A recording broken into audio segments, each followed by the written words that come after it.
આજે હું સ્ત્રી ભ્રૂણ હત્યા વિશે કહીશ. એક અજન્મેલી દીકરીની વેદના કહીશ. એ અજન્મેલી દીકરીએ પોતાની માતાને લખેલો પત્ર કહ્યો છે. એ દીકરી ગર્ભમાં રહેલી દીકરી પોતાની માતાને કહે છે કે હે માં, તું મને યાદ કરતી હોઈશ ને? હા, કેમ નહીં?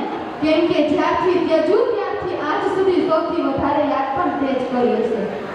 માં પ્રાચીન સમયમાં દીકરીને શુભ ગણવામાં આવતી, પણ આજે એ જ દીકરીને અશુભ ગણવામાં આવે છે. પણ માં, આજે મને પણ થોડી સાંભળજો. હે માં, મને એક જન્મ મળવાનો હતો. 84 લાખ અવતાર ભટક્યા પછી મને આ મોકો મળવાનો હતો. પણ તે તો તને એક પરમાન છીનવી લીધું.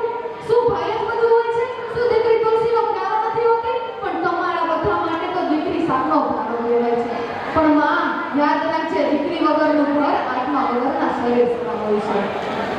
માં જ્યારે તું ગર્ભપાત કરાવવા ડોક્ટરની ક્લિનિક તરફ જતી હોય છે, ત્યારે મારા હાથ પણ એટલા પાતળા હોય છે કે હું તારા સાડીનો ફાલો પણ જોરથી ખેંચી નથી શકતી. મારા ખંભા પણ એટલા પાતળા અને કમજોર હોય છે કે હું તને જતી વખતે ભેટી પણ નથી શકતી. માં, મને મારવાતું જે દવા ઈચ્છે છે એ મારા નાનકડા શરીરને ખૂબ જ કષ્ટ પહોંચાડે છે. આનાથી મને ખૂબ જ પીડા થાય છે. આ દવા તારા શરીરમાંથી એવી રીતે સરકી જશે જેવી રીતે ભીના હાથમાંથી સાબુની ગોટી સરકી જાય. માં,